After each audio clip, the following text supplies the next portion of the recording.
The Punishment. Written and copyright by A. A. Castor. Welcome everyone to A. A. Castor Book Club. Today's story is The Punishment. Brace yourselves for a harrowing exploration of justice in a dystopian world, where brutal punishments and false accusations collide in a chilling tale of retribution and revelation. Chapter 1: The Sentence. In a society where justice was delivered as a public spectacle, Drake, a 38-year-old man convicted of raping Jane, a 24-year-old woman, was sentenced to die slowly. His punishment was to be devoured by insects known for burrowing into flesh.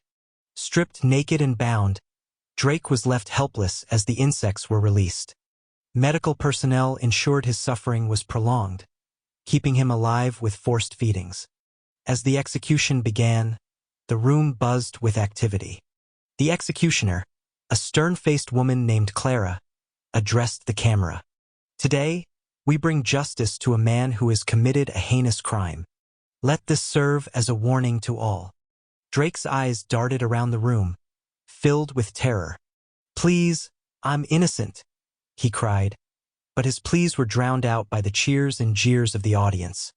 His voice cracked, desperation oozing from every word. "I didn't do it. You've got the wrong person." The viewers at home watched intently. Families gathered around their screens, their expressions ranging from eager anticipation to grim satisfaction. "This is justice," one man said, shaking his head. "This is what happens when you break the law." In a small, dimly lit room, Jane watched the broadcast with her parents. Her mother, clutching a tissue, said, "He deserves every bit of this, the monster." Her father nodded, his jaw set in anger. "No man should get away with what he did to our daughter. This is justice." Jane's eyes were fixed on the screen, a mix of satisfaction and pain flickering across her face. "I just want to move on," she whispered. Her friends surrounded her, offering words of comfort and encouragement. Lisa, her best friend, placed a hand on her shoulder. "You're so brave, Jane. He's getting what he deserves." Meanwhile, in the sterile confines of the execution chamber, Drake's body convulsed as the first wave of insects began their grim work. His screams echoed off the walls, a symphony of agony that seemed to please the audience. The head nurse, a stern man named Victor, monitored the screens closely. "Vitals are stable. Ensure he stays hydrated," he instructed his team. "We want this to last." Drake's flesh was a landscape of horror as the insects burrowed deeper. His skin, once smooth, was now a canvas of open wounds, blood, and pus. Each movement brought fresh agony, and his screams became a constant background noise. The medical team worked with grim efficiency, ensuring that his body could endure the maximum amount of suffering. Chapter 2: The Spectacle. Weeks passed, and Drake's suffering became a source of morbid fascination. The insects burrowed deeper, his body a canvas of agony. Every scream and plea for innocence was broadcast, intensifying the viewers' reactions. One evening, Jane and her friends gathered to watch. "I can't believe he thought he'd get away with it," Lisa said, munching on popcorn. The room was filled with murmurs of agreement. "He deserves every bit of this," Mark added. "It's about time the government took a stand against monsters like him." Drake's condition worsened. The insects burrowed through his flesh, leaving gaping wounds.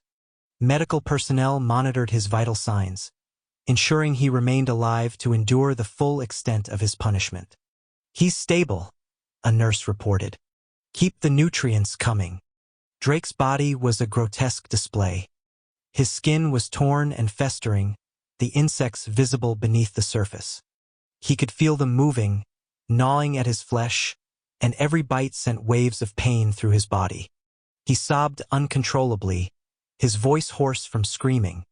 "Please, please make it stop," he begged, his voice a raspy whisper.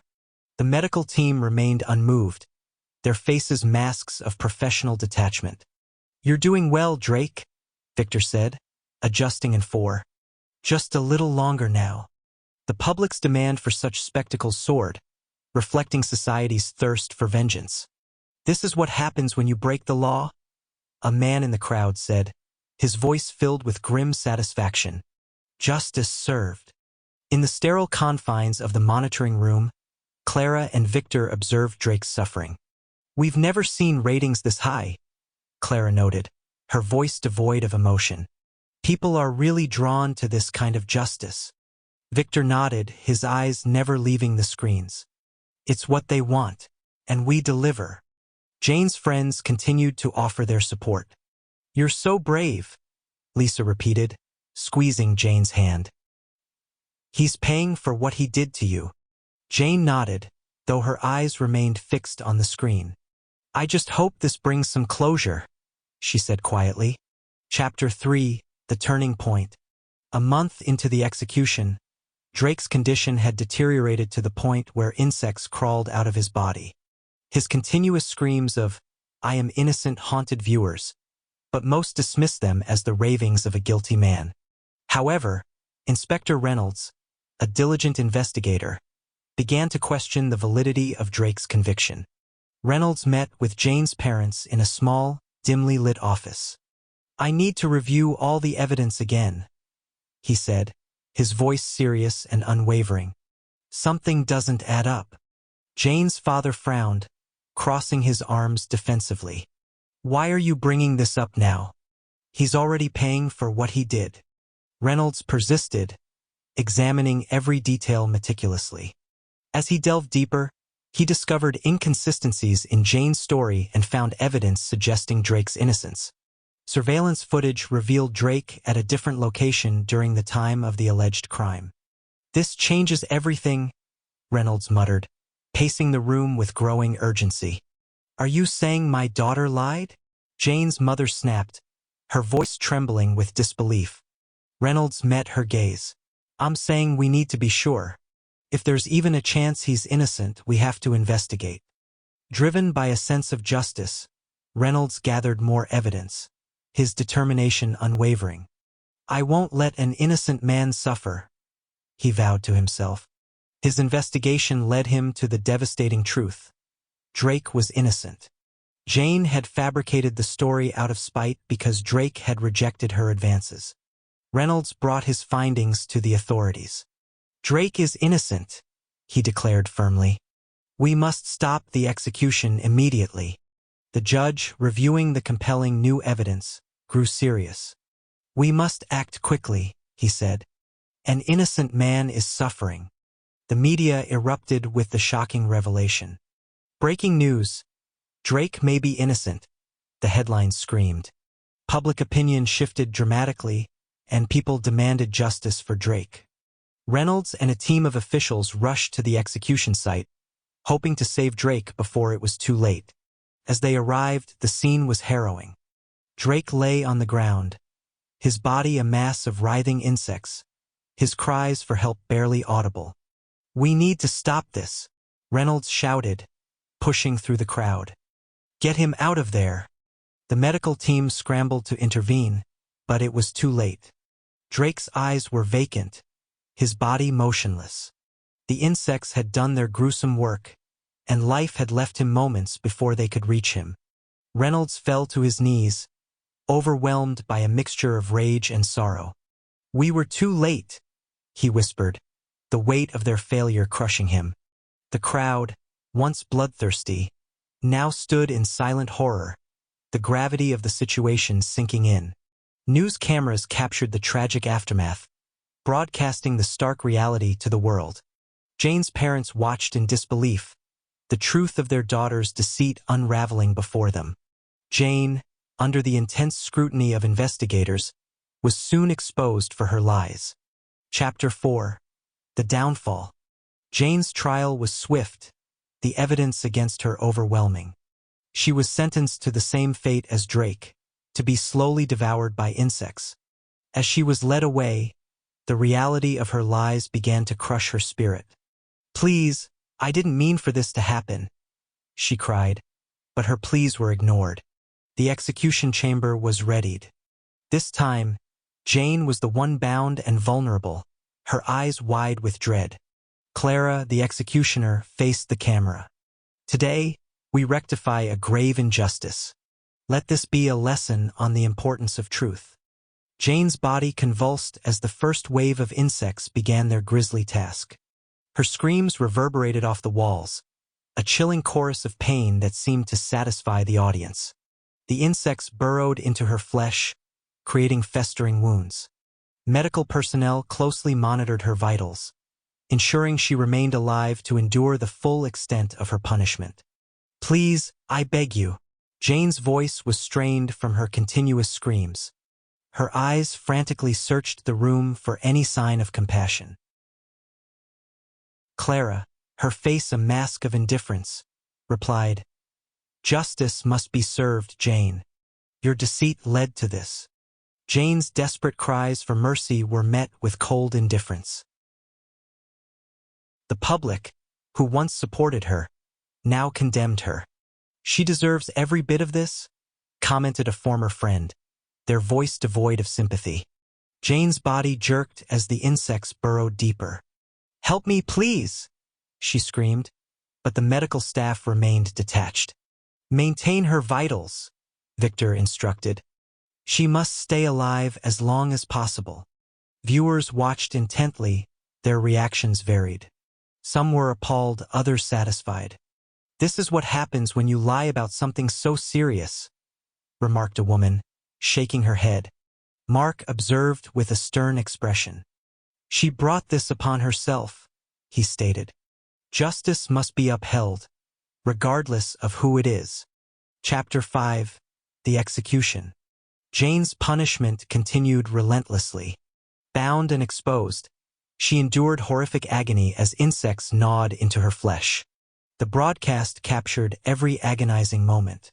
Her pleas for mercy were met with cold indifference.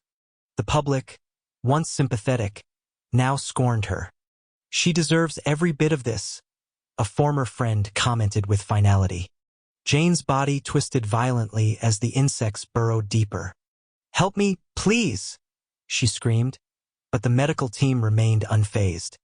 "Ensure her vitals are stable," Victor ordered. "She must endure the entire punishment."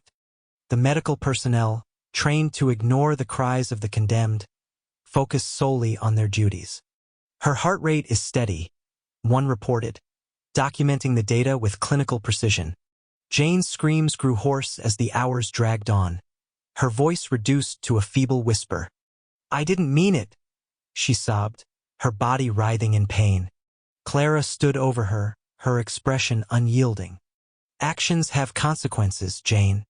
Viewers were captivated, their reactions a mix of horror and satisfaction.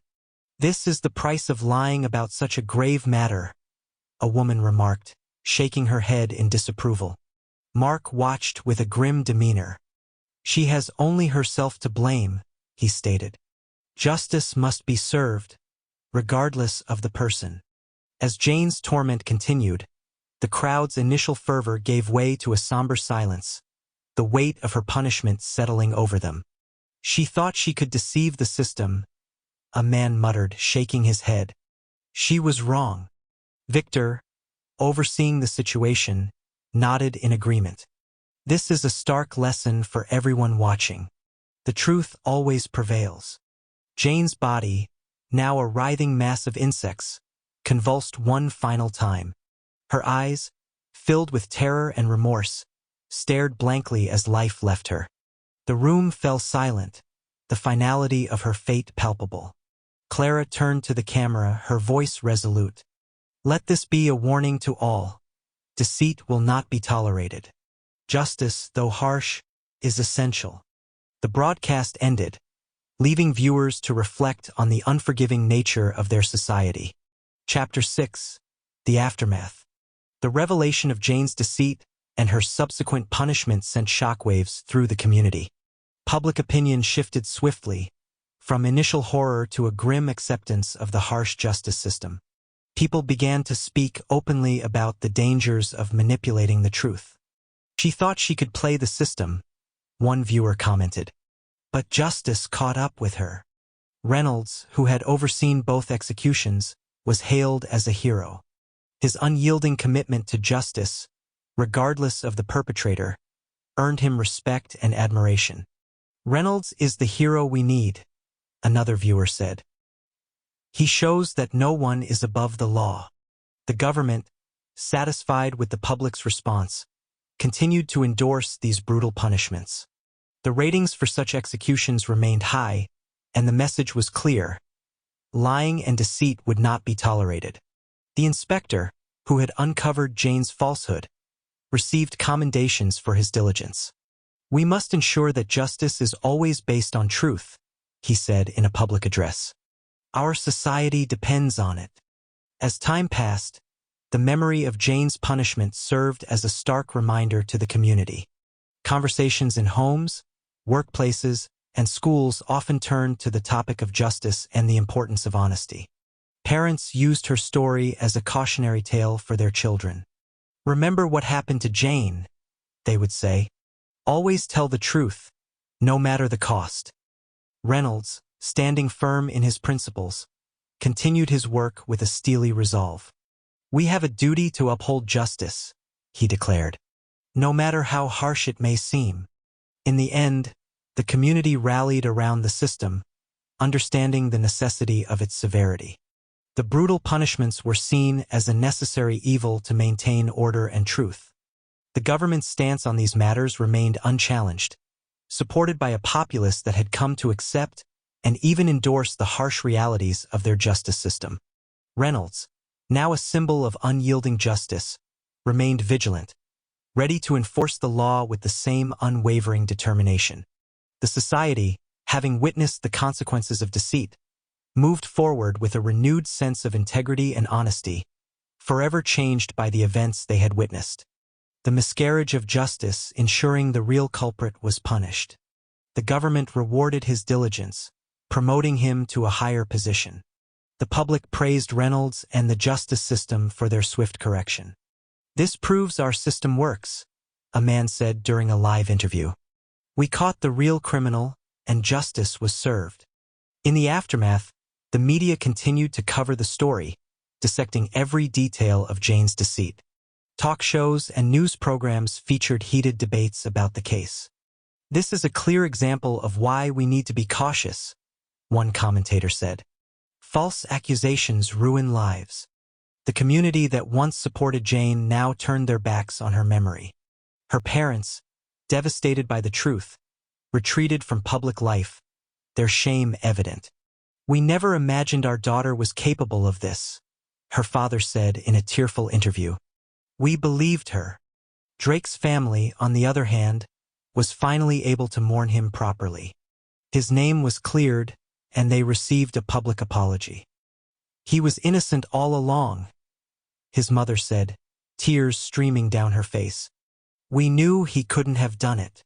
The government used the case as a cautionary tale, reinforcing the importance of truth and integrity in the justice system. Public service announcements were broadcast, urging citizens to come forward with honesty. "False accusations hurt everyone," the message declared. Inspector Reynolds, now a public figure, continued his work with a newfound determination. "This case has taught me that we must always seek the truth," he said in an interview. "Justice isn't just about punishment. It's about ensuring the right person is held accountable." Thank you for tuning in to today's episode. If you enjoyed the story and would like to hear more, please share this podcast with your friends and rate it on your favorite podcast platform. Don't forget to visit my website at www.tonyc.info for more content, updates, and exclusive behind-the-scenes insights. This podcast is mainly supported by listeners like you. If you want to help keep the stories coming, consider supporting me on Patreon at www.patreon.com/JTAC. Even just $1 a month makes a huge difference and helps me continue to create the content you love. Thank you again for listening. Your support means the world to me. Until next time, stay safe and keep exploring the unknown.